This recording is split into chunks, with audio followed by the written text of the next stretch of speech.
Shall we try that again? I've now had the proper go-ahead from the director. So, enjoy the rest of the show. Can I call on Inspector? Can you tell us what you have found? Right. Hello, everybody. Hey, my deputy inspector and I have been talking, and we were wondering if Dr. Payne has the forensic report back from the laboratory. In fact, Fisher, go and find her. Okay, Inspector. Well, I'll be back. Minnie, what was it that caught your eye? Willie? On Willie's boat?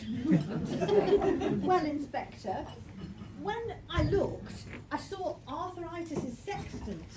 The one that was stolen from his boat a few weeks ago. I was just going to leave to confront Willie Creek when he saw me and accused me of stealing things and called me the thief. Oh, I'm so pleased it has been found. You see, Inspector, I acquired this sextant. It probably costs a lot of money. It would have really hurt my shoulder reaching round into my pocket to pay for it. Did you know, Inspector, this sextant is the business. When you raise it in the air, you can tell from the angle your exact position.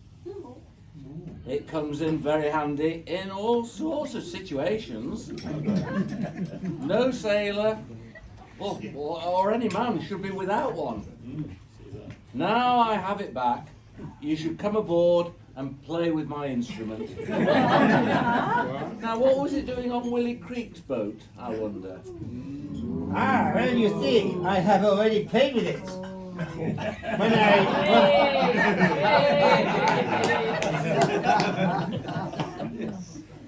When I was at my sister's house last week, having dinner with her and Willie Creek, her husband, and in case you missed it last time, my brother-in-law, Willie and I talked about items going missing from the dock. Willie said he had discovered the sextant hidden behind the cabin and had removed it. He showed it to me and then put it on his boat. He was going to stake out the area to see who came back to retrieve it. Oh, I'm so happy. It's fantastic. My sextant has been found. I am delighted. See, Paula, I'll be able to get the angle exactly right now. You just need to hold in the air for me, and then we're good to go. Inspector, do you think there's any chance I can get it back before the evening is out? Hello, Inspector. Hello. I'm telling Dr. Payne to come down with the lab report. She will be here shortly. We will know more then and be able to narrow down the cause. This is great. Let us crack on then, shall we? While we wait. Lucid Rose, you said your underwire bar, you tried on your underwire bar. You did? Tried it on. That's around 10 o'clock. Then at about 10:15, you saw Paula and Jimmy. What did you do then? Between 10:15 and 11 o'clock? Well, Inspector. Oh, sorry, I've seen that poo again. Oh, sorry. You want to track food? My dogs as well. Oh dear. Anyway, I think earlier when Minnie said to Mike they were arguing with Willie Creek, it was about 11:15. Mind you, she was mistaken because I was with Mike then, and well, dare I say, well, shall I say, we're examining my modified bra. It's very uplifting, you see, and it was on Mike's big nuts. I was with him until about noon. The heat was unbearable, I have to tell you. And we just lay around rubbing ice cubes on each other and watching Dodgy Porton and Cindy Crawford dreaming of catching rabbits. Yes. It's true. We had a groovy time. She's being polite, Inspector. We had relations on my big nuts. Big ones. She's a remarkable woman, you know, Clouseau. She's never once complained about my huge nuts. Not once. I love her for just loving me and loving my big nuts. My boat. You know, they say during sex, you can burn off as many calories. This is what they say. You can run off as many calories. What's up, burn off? They say that during sex, you can burn off as many calories as running 8 miles. Wow. Exactly. I mean, I thought the same. Who can run 8 miles in 30 seconds?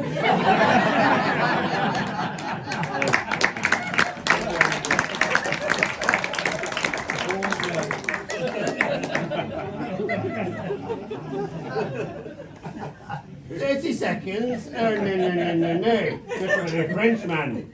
We are still on the bonjour stage. Yes, where was I? Miss Lucy Drawers, I agree with you because Deputy Inspector Fisher and I have been asking questions around the dock. And other people say Mike was arguing with Willie Creek much earlier than many thought.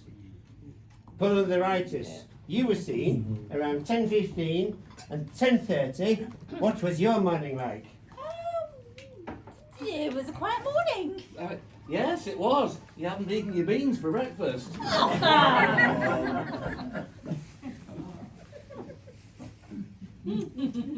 Must we really bring that up again? Inspector, all was quiet when I arrived at the dock. I walked all the way around the cabin, twice actually, and saw Jimmy near the slip. We got chatting for about 15 minutes, and then we both left to go to his boat. Oh, we're talking. Aye.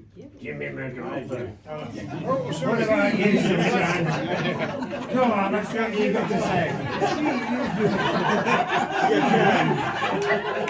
Is it my turn? Sorry, I walked out. I think this is the right bit.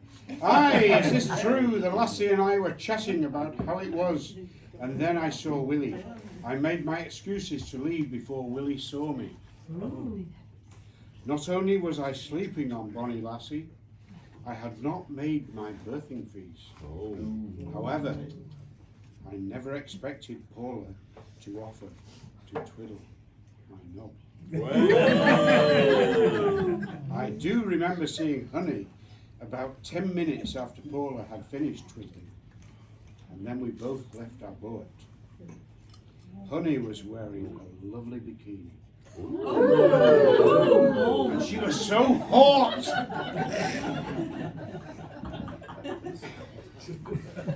And not even midday yet. Honey always say, oh no, there's something else. I don't know if you'll understand this, but apparently they say this in Scotland. Oh, Suki now. Yeah, baby. Does that make any sense?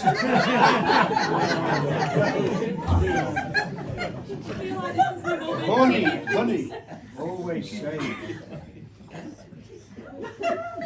you can look, but you gotta keep your hands off. So I did. I had a proper go.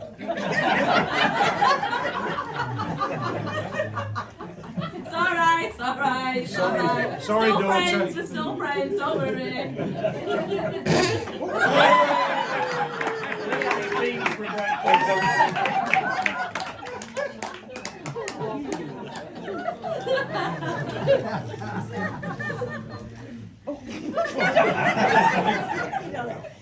Yes, Jimmy did see me. He was so polite.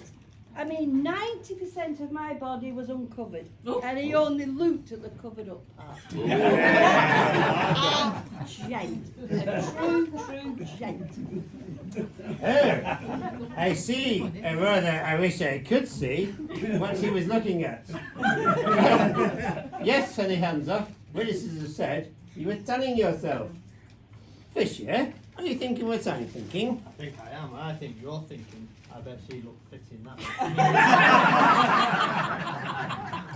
Whoa! Witnesses also say that May Ryder was wearing a bikini.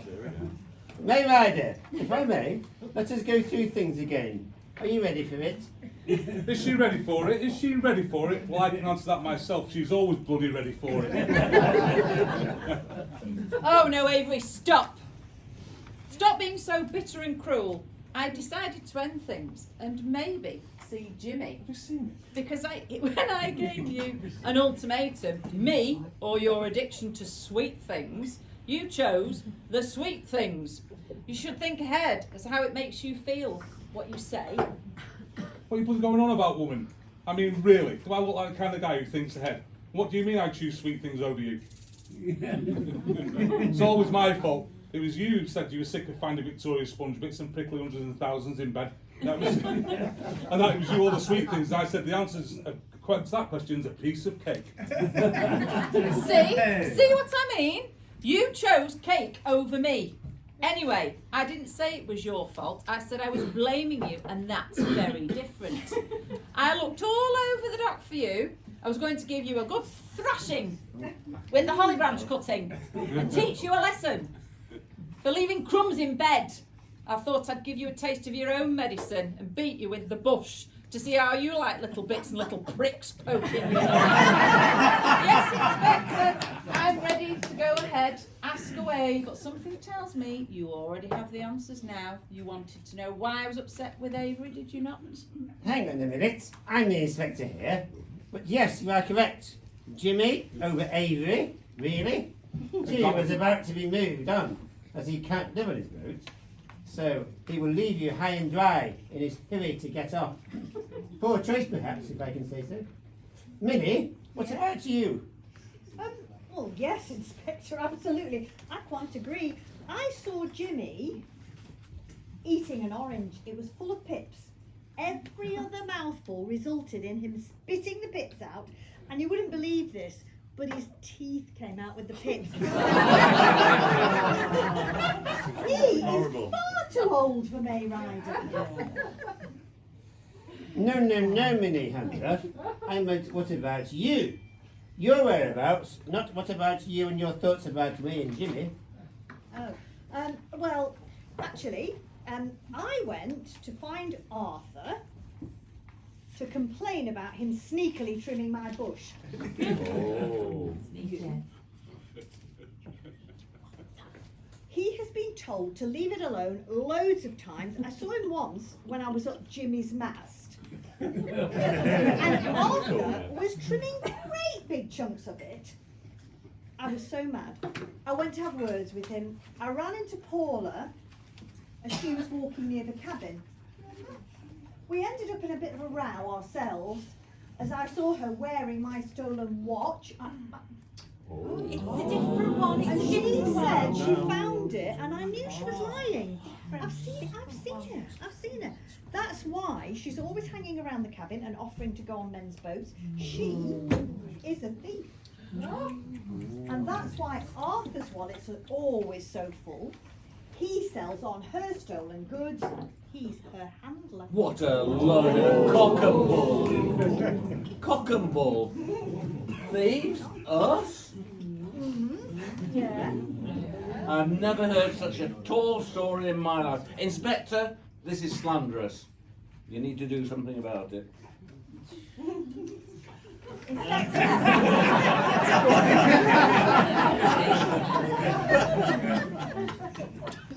Inspectors, I started out with nothing. I still have most of it. It's all lies. Ah, but is it true? The sexton's was not yours, Arthur, it was mine. Ooh. I left it on the Vice Commodore's boat as temptation. There you go. I hid behind Minnie's bush with Willie peeping out.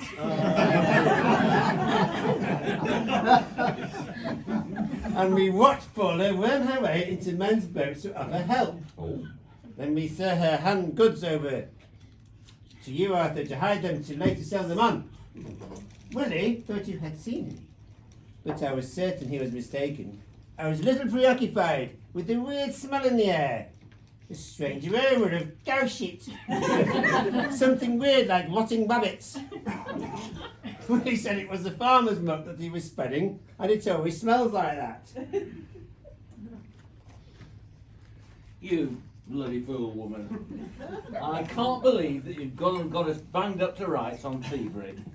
Things were going nicely. Arthur! In fact, I used to be quite happy for about 20 years. And then I met you.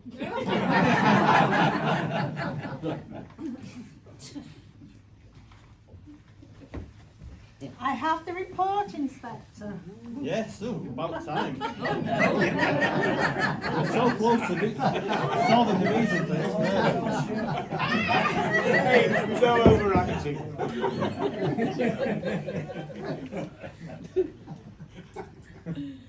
Really, you two? Well, this scaffolding pipe was the murder weapon. It's quite heavy. So someone must have taken a good swing to hit Willie so hard. Hard enough to kill him.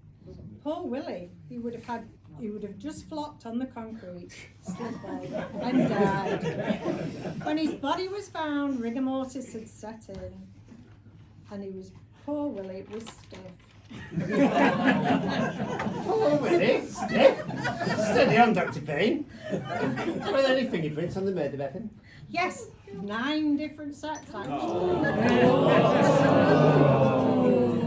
Difficult for you. Good luck, inspectors. You will need it. I'm back off to the lab to run some more tests. Do you remember to drop in after your shift and say bonjour? Take the pipe. Take the pipe. No, it's too Oh, no. You keep your hands off. He's mine. Go on, clear off. Come on, he's mine. Oh, behave yourself, Angela. The man's grieving. It's not yours either, it's mine. It's Willie. It's died.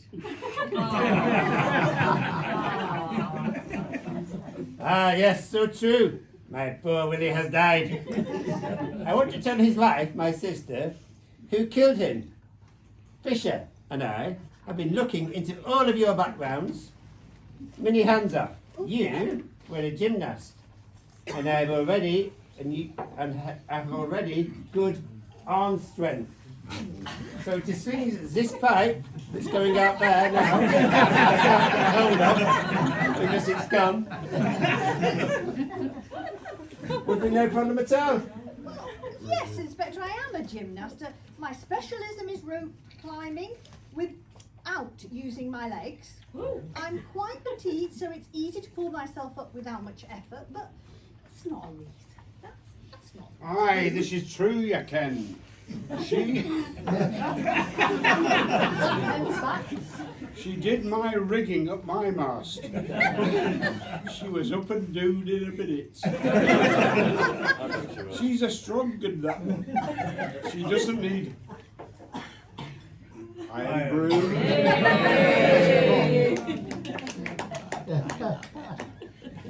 I'm strong myself, you can. What, with always using a steering wheel on Bonnie Lassie, my arm muscles always get a good workout. But a lot slower than Minnie, as I am finding it difficult getting it up these days. You ken what I mean? In fact, she has been up me pole a few times recently, as I am struggling with my Virgie. You find it difficult to get it up these days? Oh, what do you mean? There's not much hope for the rest of us, there, is there? Honey, hands off. You are a lifeguard, and as such have a very strong upper body. to swing this tube that's gone out there. To swing that tube over there would have been a doddle for you. This tube.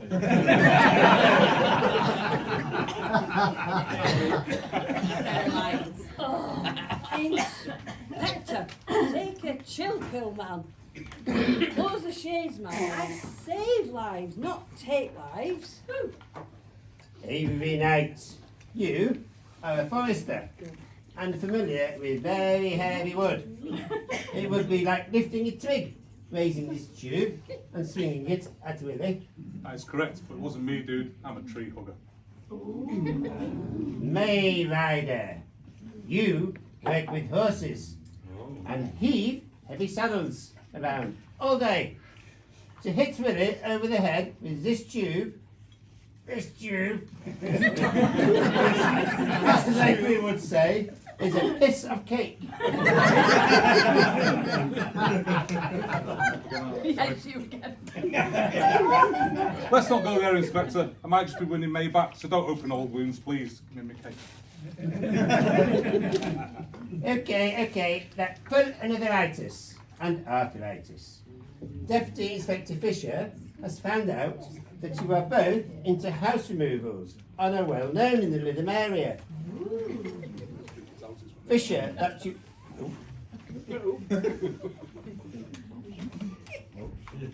You never source out a job wanting all the money yourselves. Furniture is very heavy. So, for either one of you to swing this tube at Willie would strike him on the head would have been a breeze. Lucy Draws, you were a knicker sewer in a knicker factory, but have since put your sewing skills to other uses and now make sails for yachts. These sails are big and heavy, and you have strong upper body strength. To whack Lily on the head is something you would have easily done. No. Mike Tackle. Easily have hit Lily hard on the head as you are a builder. Aye. And you have the strength of an ox, not a dog. Andy looks like one. Oh, Tony. Not a builder. Well then, we have all the clues. I told you at the start that each one had a reason for murdering poor Willie. Some perhaps more than others. But nevertheless, any one of you could have carried out this dreadful deed. Narrator, please help the audience, and please can you sum up the events so far? Thank you, Inspector. Well, for a sailing club, it sounds like the only water these fellas saw was when Minnie's bush got watered. The hands off with their love of bling. Honey wanting to give her vessel a boat jostle, and being refused is enough for a bling lover to commit murder, is it not? Minnie, being accused of being a thief is motive for murder. Could she have killed Willie Creek? Arthur and Paula. I bet those two made a packet over the years. Is it any wonder her wrists hurt? All that rummaging around below deck rooting for items to sell. Paula and Arthur stood to lose a lot if forced to leave the dock. Had they good reason to murder Willie Creek? Guilty. Jimmy McGawper. Having a good gob and honey in her bikini. No, I bet his hands were twitching. Jimmy was wanting to get off quickly. From the dog, because not only could he not sleep with Bonnie Lass, he had not paid his berthing fees either. Had motive and opportunity to murder Willie Creek. May Ryder. If she's prepared to swing at Avery, a man she loves with a prickly holly branch, she could have taking a swing at Willie, a man she hated. Every night, did this Forrester branch out and commit murder. Lucy Drawers, a woman who loves the pooches, will stop at nothing. Oh dear, again. Willie was a threat to her, and make no mistake, guys, she is clearly suffering from puppy love, and perhaps took Willie out with a tube to prevent him banning her from the yard. Mike Tackle. Aye. This is a strange one. I think perhaps he does look a bit like an ox. And that said, he should have named that boat Bullocks, not Nothing wrong with huge nuts. Nothing wrong with huge nuts. A very strong fella indeed. Aye. To swing a scupple tube and land it hard on Willie's head would present no issues to No him. problem. Poor old Willie Creek, found dead on the slipway. Please interview the cast as they come round to your tables, and remember, only the murderer can lie. Right, please get some raffle tickets. The bar will reopen. We will have about 30 minutes for this break.